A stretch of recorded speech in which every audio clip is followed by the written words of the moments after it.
Tu es incomparable au milieu de nous, Seigneur. Dans nos vies, tu es inébranlable, Seigneur.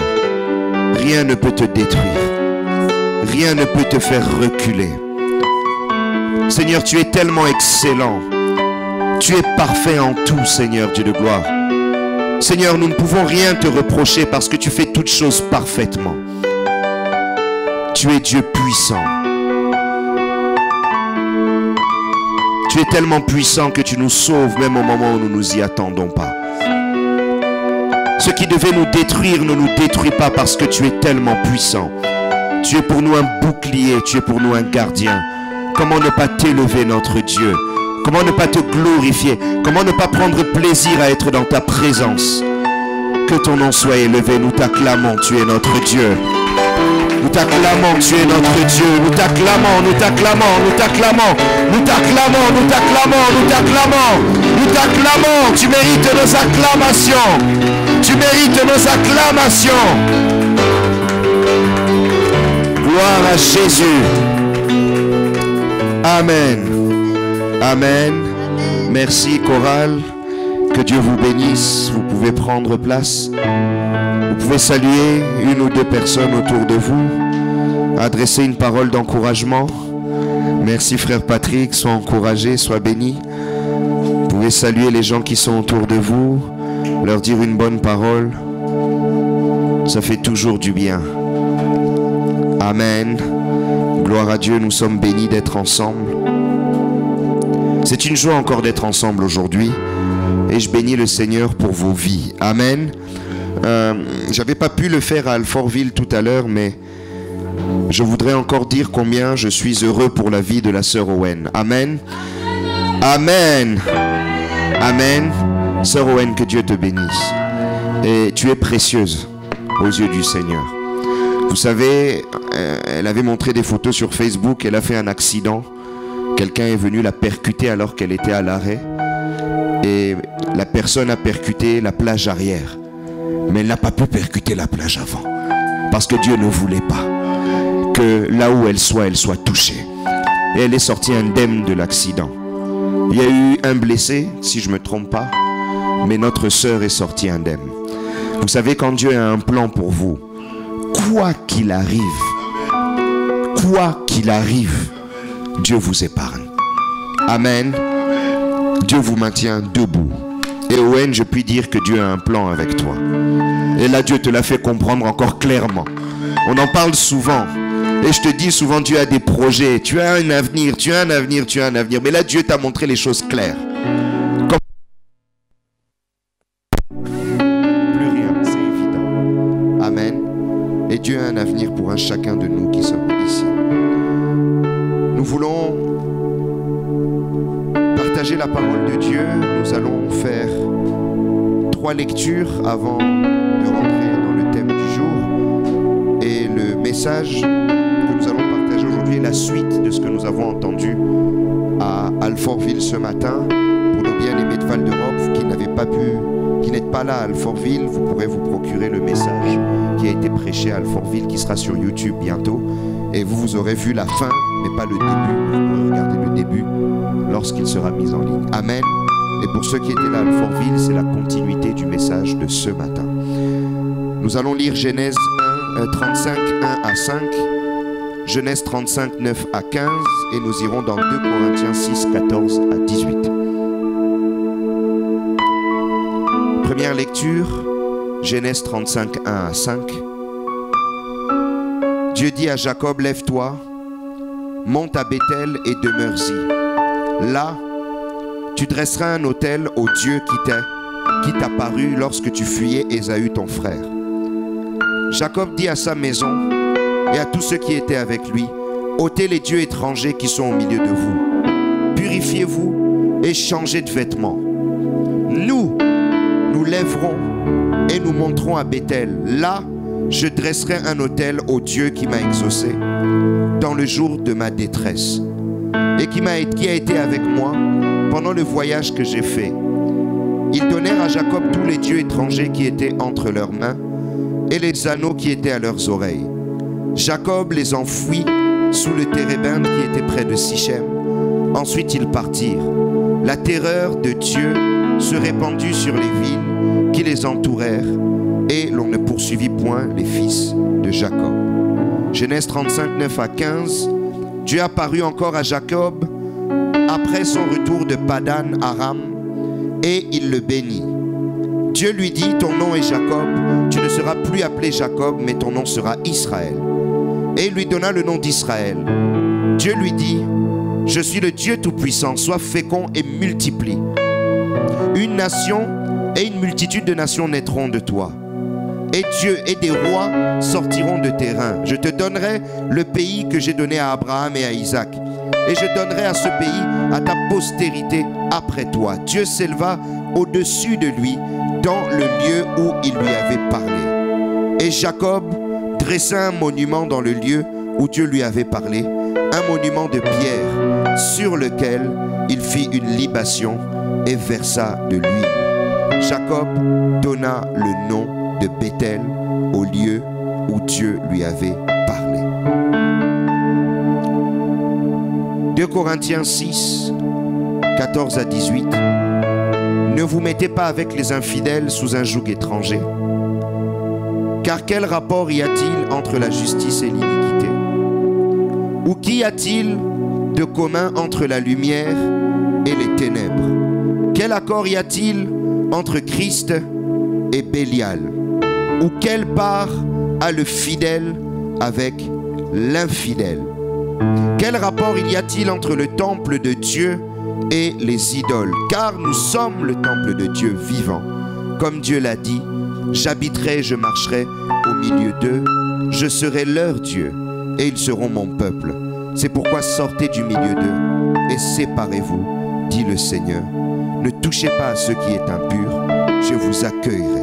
Je serai pour vous un père et vous serez pour moi des fils et filles, dit le Seigneur Tout-Puissant. Amen. Et le thème de cet après-midi, c'est de Péniel à Béthel, la demeure de Dieu. De Péniel à Béthel, la demeure de Dieu. Dis à celui qui est à tes côtés, de Péniel à Béthel. De Péniel à Béthel. Dis-lui, Dieu t'attend à Béthel. Dis-lui encore, Dieu t'attend à Béthel. Non, tu peux l'insister un peu, bouge-lui un peu l'épaule. Dieu t'attend à Béthel. Il dort un peu là, réveille-le un peu, il est fatigué. Bouscule un peu, hein? Dieu t'attend à Béthel. Amen. Comme Alfortville, tu peux lui pointer du doigt, c'est pas grave, pointe-le du doigt, c'est pas mal poli. C'est exceptionnel aujourd'hui. Dieu t'attend à Béthel. Pointe-lui du doigt à tes côtés. Dis-lui, Dieu t'attend toi à Béthel. Irving, c'est toi que Dieu attend à Béthel. Amen. Amen. Oui, diacre, Dieu t'attend à Béthel. Surtout toi. Amen. Dieu nous attend tous à Béthel. Bien-aimés, pour savoir ce qu'est Péniel, vous pourrez voir le message de ce matin. Amen. Je ne reviendrai pas sur ce qu'est Péniel, mais ça ne troublera pas la compréhension du message aujourd'hui. Ce que nous avons vu, Péniel, c'est le rendez-vous que Dieu nous donne pour pouvoir nous transformer, nous changer. Nous sommes toujours dans le thème de la transformation. Mais ce qu'il faut comprendre, c'est que dans la transformation, il y a la part de Dieu, mais il y a aussi la part de l'homme. Amen. Il y a ce que Dieu fait lui-même, avec sa force, avec sa puissance, avec son onction, avec sa grâce, avec toute son énergie qu'il déploie pour nous transformer. Mais dans la transformation, on a nous-mêmes un travail à faire. On a nous-mêmes une part. Dis à celui qui est à tes côtés dans ta transformation, tu as ta part. Tu as ta part, bien-aimé.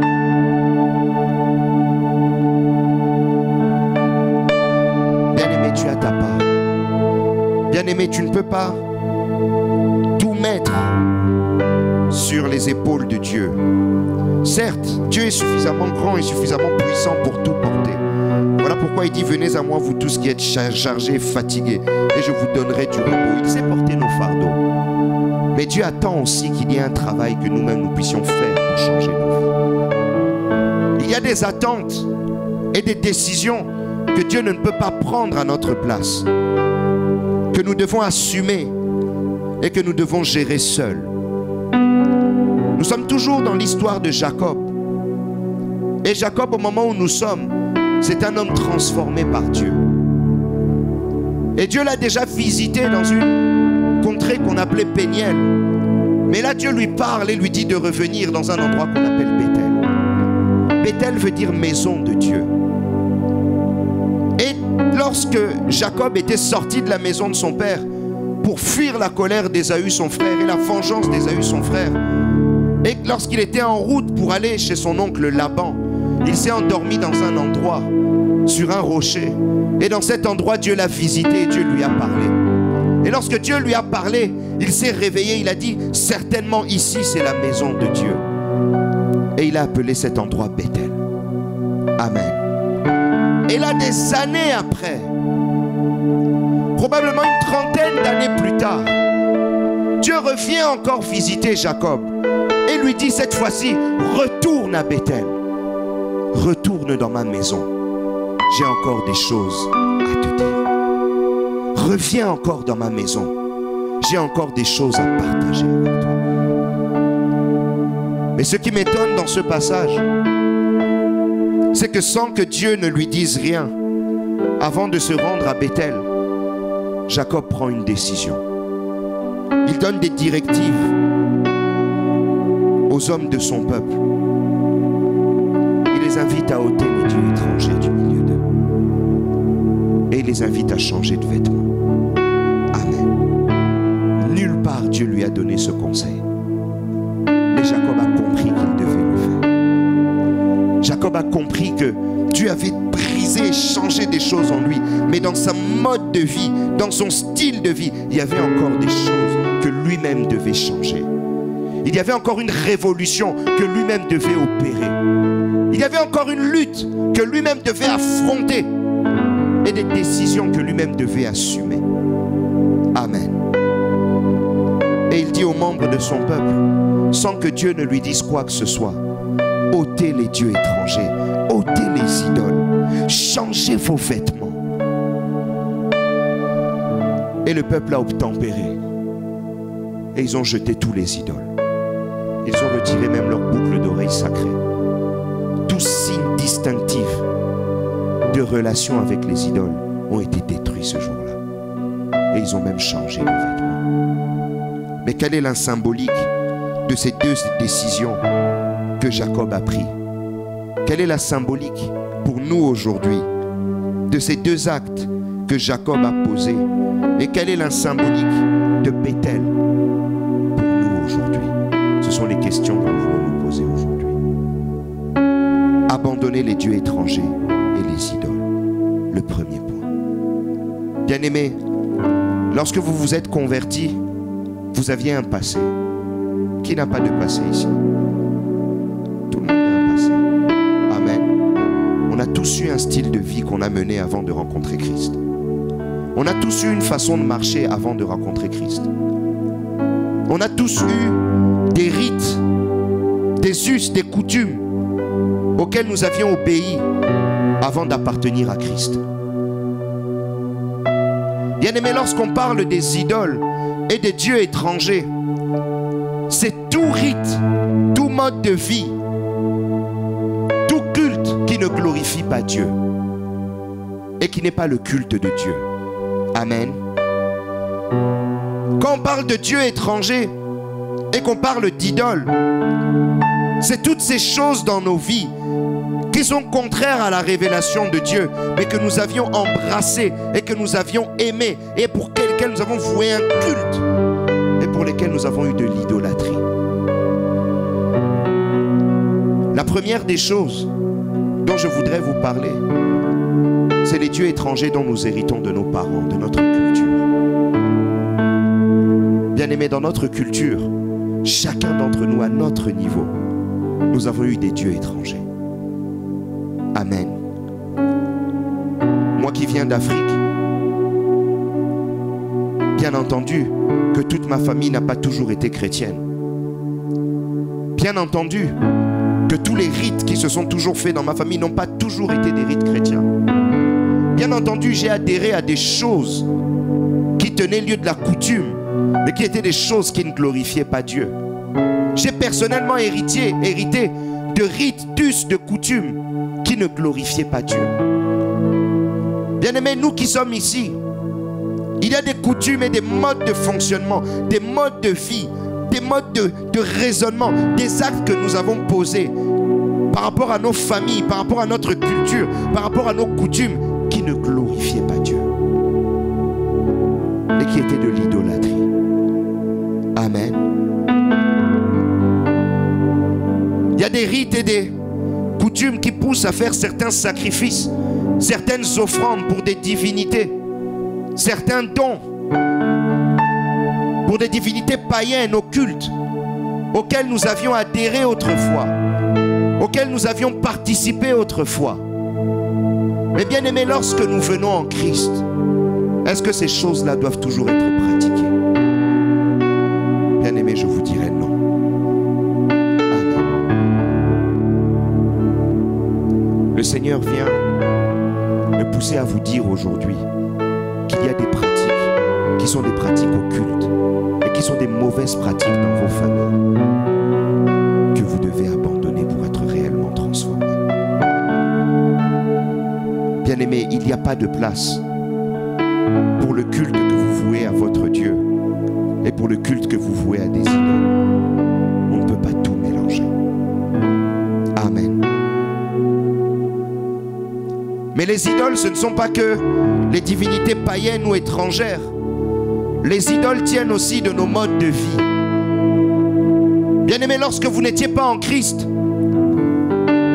vous étiez fanatique de certaines personnes, de certains groupes de musique, de certains stars ou vedettes à la télé. Et vous vous appeliez vous-même fan. Mais fan, qu'est-ce que ça veut dire? Demande à celui qui est fan, ça veut dire quoi? Fan, c'est un diminutif de fanatique. Amen. Amen. Moi, je suis fan de Jésus, de personne d'autre. Patrick, tu chantes bien, je ne suis pas fan de toi. Sois pas déçu, je ne suis pas fan de toi. Amen. Et ne soyez pas fan des pasteurs parce que vous nous cherchez des problèmes.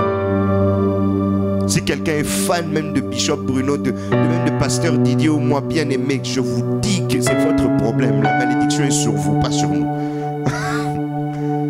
Ne soyez pas fan de qui que ce soit. Parce que lorsque vous êtes fanatique de quelqu'un, vous vouez un culte. Et nous tous, nous l'avons fait. Qui n'avait pas de poster de vedette dans sa chambre? La plupart qui étaient ici. Amen. J'ai un homme qui était tellement fanatique d'un musicien. Lui, il était fanatique d'un musicien qu'on appelait Papa Wemba, qui est décédé aujourd'hui. Et Papa Wemba, il y avait un poster où il faisait ça. Et ce monsieur-là avait mis un poster au-dessus, devant son lit. Quand il se réveillait, il voyait Papa Wemba comme ça. Et il disait, quand je me réveille, je vois Papa Wemba, je vais bien, je vais maudit.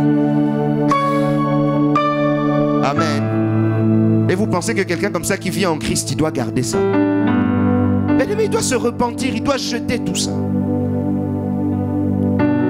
Le fanatisme par rapport à des gens, le fanatisme par rapport à des vedettes.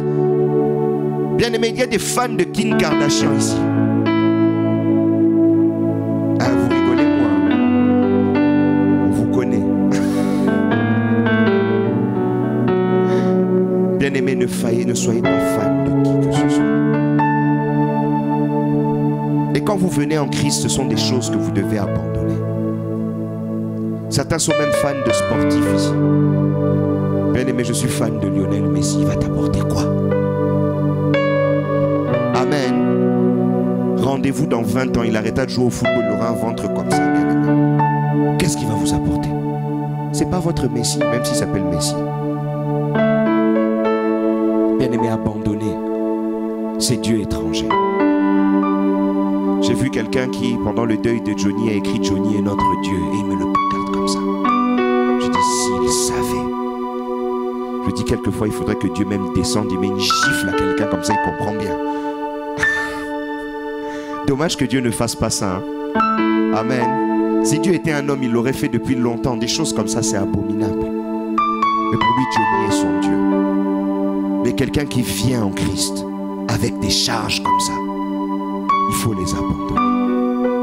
Amen. Si tu as des posters de Johnny chez toi à la maison, tu peux les enterrer aujourd'hui. Amen. Si tu es fanatique, enterre ton fanatisme aujourd'hui. Il y a des choses à enterrer dans la vie. Le fanatisme, ce n'est pas que l'idolâtrie, ça ne tient pas que à des personnes ou à des cultes. Mais l'idolâtrie aussi, c'est être attaché fortement à une culture. L'idolâtrie peut aussi être, par exemple, dans un certain style vestimentaire. Bien-aimé, tu aimes tellement les habits plus que Dieu. J'aime la sape. Quand je m'habille.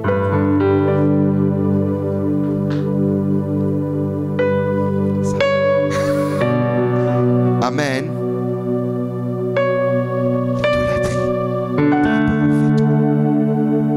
Bien-aimé, quand tu viens en Christ, jette cette idolâtrie et vois les vêtements comme de l'amour. Amen. La culture, le style, la mode, le ceci, le cela. Bien-aimé, tout cela, c'est des choses qui sont vaines et inutiles. Mais l'idolâtrie peut être aussi l'idolâtrie par rapport à soi-même. Amen.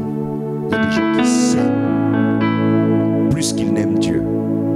Bien, mais il faut s'aimer, mais il y a une limite. Amen. Fan du miroir, je me regarde toutes les 2 minutes. Je suis idolâtre de moi-même, je suis beau. Il y a des gens qui sont comme ça, hein? Devant le miroir. Dieu m'a fait une belle créature. Bien, mais c'est pas la parole de Dieu, ça c'est de l'idolâtrie. C'est de l'idolâtrie, bien-aimé. Jeter les idoles à la poubelle. Bien-aimé, si nous réalisions réellement ce que nous sommes, nous nous aimerions pas autant. Tu es poussière, tu retourneras à la poussière. Bien-aimé, nous ne sommes que peu de choses. Mais nous nous aimons à un niveau. L'idolâtrie par rapport à ça. Vous savez, il y a un terme qu'on appelle le personal branding. Je ne sais pas si vous connaissez ça. Personal branding. C'est-à-dire on fait la publicité de nous-mêmes. Amen. Et ça sur Facebook, il y a des gens qui sont experts sur les réseaux sociaux. 20 photos.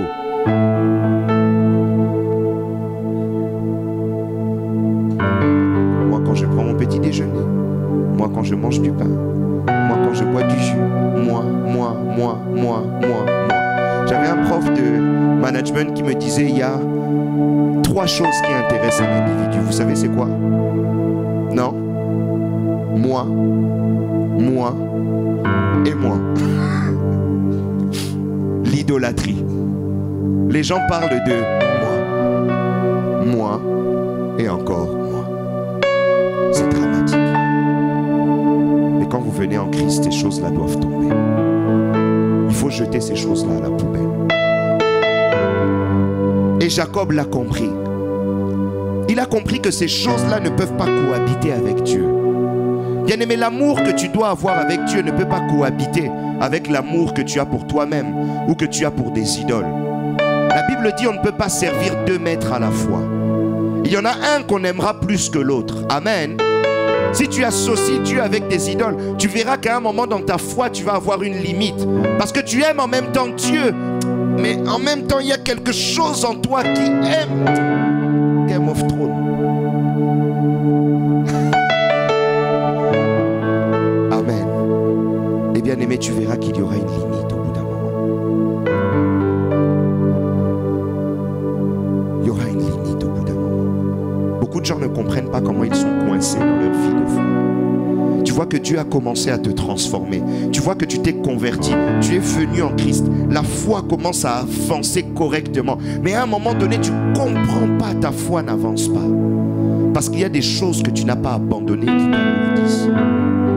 Bien-aimé, l'idolâtrie t'alourdit. Amen.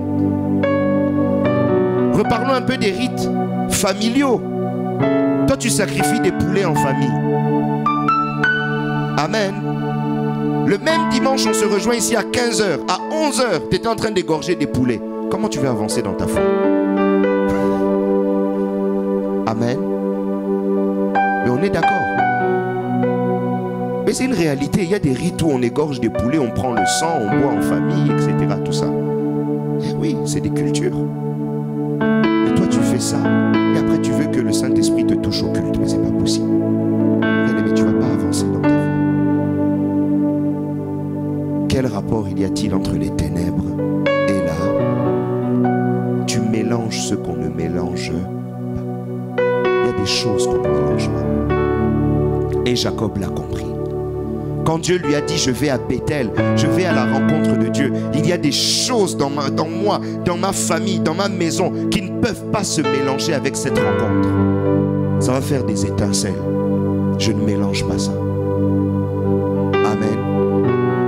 On a déjà vu ça dans des cultes. Quelqu'un qui mélange la foi avec des choses un peu occultes, bizarres. Il vient en culte, vous ne comprenez pas, il est tombé KO pendant le culte. Ça fait des étincelles quand on fait des mélanges. Amen. Ne mélangez pas. Le deuxième sujet que Jacob a traité, il les a invités à changer leurs vêtements. Il leur a demandé, je relis, Dieu dit à Jacob, lève-toi, monte à Bethel et demeure-y là. Tu dresseras un autel au Dieu qui t'apparut lorsque tu fuyais Ésaü ton frère. Jacob dit à sa maison, à tous ceux qui étaient avec lui, ôtez les dieux étrangers qui sont au milieu de vous, purifiez-vous et changez de vêtements. Changer de vêtements, c'est la sanctification. C'est le fait de changer complètement de style de vie. Amen. Dieu nous transforme et fait de nous un être nouveau. Mais cette transformation, c'est nous qui décidons ce que nous en faisons. Si lorsque tu es venu en Christ, Dieu t'a transformé, mais que tu décides à toujours vivre comme tu marchais avant, bien aimé, cette transformation ne servira à rien. Nous voulons lire un passage de la Bible qui nous montre le travail que nous avons à faire. Dans Éphésiens 4, 20 à 24, il est dit ceci.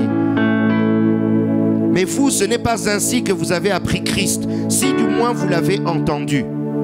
Dis à celui qui dit, est-ce que tu as réellement entendu Christ? Si du moins vous l'avez entendu, parce qu'il y a des gens qui n'ont pas réellement entendu. Amen. Si du moins vous l'avez entendu, et si conformément à la vérité qui est en Jésus, c'est en lui que vous avez été instruits, écoutez-moi bien, à vous dépouiller, eu égard à votre vie passée, du vieil homme qui se corrompt par la convoitise trompeuse, et à être renouvelé dans l'esprit de votre intelligence, et à revêtir l'homme nouveau, créé selon Dieu, dans une justice et une sainteté que produit la vérité. La Bible te demande à toi, dis à celui qui te dit, toi, montre-lui toi, à te dépouiller du vieil homme, et à toi-même revêtir l'homme nouveau. Amen. Se dépouiller du vieil homme, c'est un choix. C'est un choix. Lorsque vous venez à Christ, ce vieil homme-là, Christ est cloué à la croix. Christ l'a tué, le vieil homme. Mais maintenant, libre à vous de vous dépouiller du vieil homme, de vous en débarrasser de cette vieille identité, de ce vieux style de vie qui ne correspond pas au standard de Dieu, et à revêtir un nouveau standard. Ceci veut dire que la foi chrétienne, c'est une posture, c'est un style, c'est un caractère, c'est un choix, c'est une méthode de vie qu'on choisit d'adopter. Amen. Se dépouiller du vieil homme, je vais vous donner un exemple. Le vieil homme, c'était une vieille habitude que vous aviez. Par exemple, aller en boîte de nuit en soirée tous les samedis. Quand vous vous en dépouillez, ça veut dire que vous n'allez plus.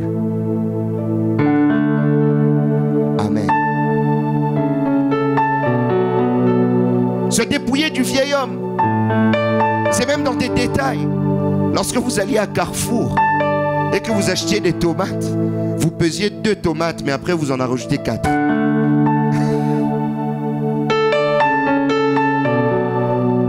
Eh oui, il y a des gens qui font ça. À tel point, il rappelle, Bishop avait raconté ça, ils ont mis des gens pour contrôler, maintenant c'est des gens qui pèsent. Pour vous. Parce que l'escroquerie est trop. Mais bien aimé, se dépouiller du vieil homme, c'est abandonner ce genre de choses. C'est ton choix d'abandonner ça. C'est ta responsabilité. C'est pas Dieu qui viendra devant toi qui va te dire arrête, c'est toi. Amen. J'ai beaucoup aimé un frère tout à l'heure qui m'a demandé, on m'a demandé dans un mariage de vouloir danser pour danser à un anniversaire. Mais quand j'ai demandé le programme, c'est danser sur quoi? C'est de la musique mondaine. Et je lui ai dit, tu vas faire quoi? Le frère m'a dit, je n'irai pas. C'est ça, se dépouiller du vieux. Amen. Tu n'es pas obligé de le faire. Rien ne t'oblige. Ça veut dire, dans mon attitude, j'ai revêtu une nouvelle identité. Ça veut dire que ça, je n'accepte plus. Et une ou deux fois où tu refuses, les gens à la fin ne te proposent plus de te compromettre. Parce que tu as revêtu une nouvelle identité. Cette nouvelle identité, moi, ça s'est manifesté avec mon père. Je venais de me convertir quelques semaines avant. J'ai donné ma vie à Christ. Et je me suis dit, non, non, non, non. Il faut que je marche droit. J'étais un grand fan d'un certain musicien. Moi aussi, j'avais un passé. Hein. J'étais fan aussi. Amen. J'ai été fan. Mais tout est enterré. Et mon père a ramené le DVD de ce musicien. Il a mis le DVD dernier clip. Ça commence à jouer, tous les clips et tous les gens dansent, c'est beau, etc. Et moi, assis au salon, je ne calcule pas. Et mon père me regarde. Il fait, mais t'as pas vu le nouveau DVD? Non, ça ne m'intéresse pas. Vraiment, t'es sûr ça ne t'intéresse pas? Non, moi je ne regarde plus ça. Et je suis parti. Il a fait, mon fils est foutu, c'est devenu un chrétien. Amen. Et il ne m'a plus jamais proposé ce type de DVD. Parce que j'avais revêtu une identité nouvelle. Ces choses-là n'étaient plus pour moi. Lorsque tu te revêts de la personne de Christ, il y a des endroits où on t'invite et où tu ne vas pas. Il y a même des relations que tu préfères même couper. Parce que tu as revêtu tellement une nouvelle identité, ça ne te correspond plus. Bien aimé, traîner avec des voyous, quel intérêt? Quel intérêt? Traîner avec les dames justement qui, elles, sont expertes en rajoutage de tomates dans les supermarchés. Quel intérêt? Quel intérêt? Parce que tu as tellement porté une nouvelle identité que ça ne sert à rien. Et même ces gens-là commencent même à te fuir parce qu'ils voient que tu as revêtu un homme ou une femme nouvelle sur toi. Mais bien aimé, il est important justement que tu te prépares et que tu mettes les choses en ordre. Parce que Bethel, ce n'est pas n'importe quel endroit. Ce n'est pas un hasard si Dieu a dit à Jacob d'aller à Bethel et que Jacob s'est mis en ordre comme ça. Bien aimé, je voudrais te dire, mets-toi en ordre. Parce que ce que le Seigneur veut, c'est que tu arrives à Bethel. C'est qu'il te visite à Bethel. Il a un plan pour toi à Bethel. Si vous regardez la parole de Dieu dans la lecture que nous avons faite, à Bethel, Dieu confirme à Jacob toutes les promesses qu'il lui avait faites. Et c'est réellement à Bethel que Jacob devient vraiment une source de bénédiction pour les autres. C'est là à Bethel que la bénédiction d'Abraham prend tout son sens dans sa vie. Et qu'on lui dit qu'il sera père d'une multitude, que des rois sortiront de lui. C'est à Bethel, dans la maison de Dieu, que le Seigneur ramène Jacob à un autre niveau. Mais qu'est-ce que Bethel pour toi aujourd'hui? Quel est le sens de la maison de Dieu pour toi aujourd'hui? Bien-aimé, je voudrais te dire que le Seigneur veut que Bethel ne soit pas seulement un endroit, mais le Seigneur veut que tu sois Bethel.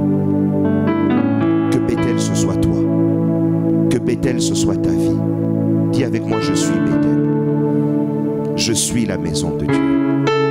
Le Seigneur veut mettre de l'ordre dans ta vie parce qu'il veut que tu sois sa demeure. Il veut que tu sois sa maison. Lorsque nous allons dans 1 Corinthiens 6, 19 à 20, la Bible dit, ne savez-vous pas que votre corps est le temple du Saint-Esprit, qui est en vous, que vous avez reçu de Dieu, et que vous ne vous appartenez point à vous-même, car vous avez été rachetés à un grand prix. Glorifiez donc Dieu dans votre corps et dans votre esprit qui appartient à Dieu. Bien-aimé Bethel, le Seigneur ne veut pas que ce soit un endroit, mais le Seigneur veut que ce soit ta personne aujourd'hui. Lorsque vous lisez dans le livre d'Hébreux 11, 39 à 40, ça vous pourrez lire à la maison. Vous allez vous rendre compte que toutes les promesses que le Seigneur a faites aux patriarches de la foi, les promesses sont plus excellentes pour nous aujourd'hui. La volonté du Seigneur est non seulement de transformer ta vie dans ton quotidien, mais c'est de faire de toi sa maison, son temple, sa demeure, et qu'il puisse régner pleinement en toi. Mais comment peut-il régner avec des idoles? Comment peut-il régner alors que tes vêtements ne sont pas propres? Comment peut-il régner si ta vie n'est pas en ordre? Parce que sa volonté, c'est qu'il prenne tout l'espace de ta vie. Et que par le Saint-Esprit, il domine pleinement. Mais pour ça, tu as un travail à faire. Pour ça, tu as un travail à faire. Et tu as des décisions à prendre. Et laisse-moi te dire, lorsque tu deviens la maison de Dieu, tu deviens une source de bénédiction pour plusieurs. Parce que tous ceux qui s'approchent de toi rencontrent Dieu. Tous ceux qui s'approchent de toi sont touchés par Dieu. Bien-aimé, j'aime cette parole dans 2 Samuel 6, 10 à 11, qui nous parle de l'histoire d'un homme qui s'appelait Obed-Édom. Et cet homme, pendant 3 mois, a eu l'arche de l'alliance, la maison de Dieu, la présence de Dieu dans sa maison pendant 3 mois. Et la Bible dit que cet homme a été béni. Amen.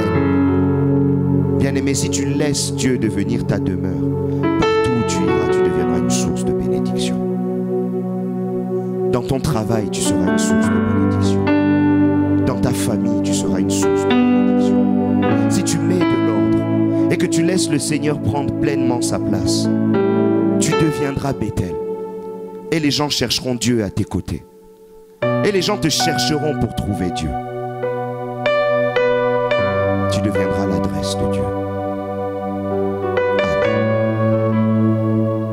Je voudrais que quelqu'un ici arrive à Bethel.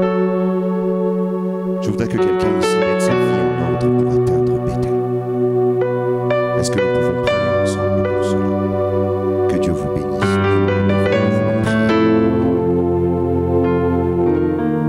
Seigneur notre Dieu, nous voulons être ta demeure. Notre volonté, Seigneur, ce n'est pas d'aller te chercher dans un lieu, mais c'est lorsque nous te cherchons, c'est de te trouver en nous. Notre volonté, Seigneur, c'est d'être dans une intimité telle que tu es en nous et nous sommes en toi. Oh Seigneur, toi tu l'as dit avec le Père. Tu as dit, celui qui a vu le Père m'a vu et celui qui m'a vu a vu le Père. C'est de cette intimité-là que nous parlons, Seigneur. Et c'est ce que nous voulons pour nos vies. Seigneur, nous voulons être, Seigneur, un point de connexion. Oui, Seigneur, Dieu de gloire, avec toi auprès des hommes. Permets-nous, ô Seigneur, d'être une source de bénédiction pour beaucoup. Que ceux qui sont désemparés et qui te cherchent te trouvent en nous. Seigneur, longtemps, Seigneur, les idoles ont été trouvées en nous. Longtemps, un mauvais style de vie a été trouvé en nous, mais à partir d'aujourd'hui, Seigneur, que seule ta présence soit trouvée en nous. Nous avons soif de toi, Seigneur. Nous avons besoin de toi, Seigneur. Saint-Esprit, là où le Seigneur a dit qu'il est préférable pour vous que je m'en aille et je vous enverrai le Consolateur. Ce Consolateur, oui, Consolateur divin, viens dans nos vies et viens établir au Seigneur ta demeure dans nos vies, que nos corps soient ton temple. Viens régner dans nos corps. Au nom de Jésus, nous avons ainsi prié et nous disons Amen.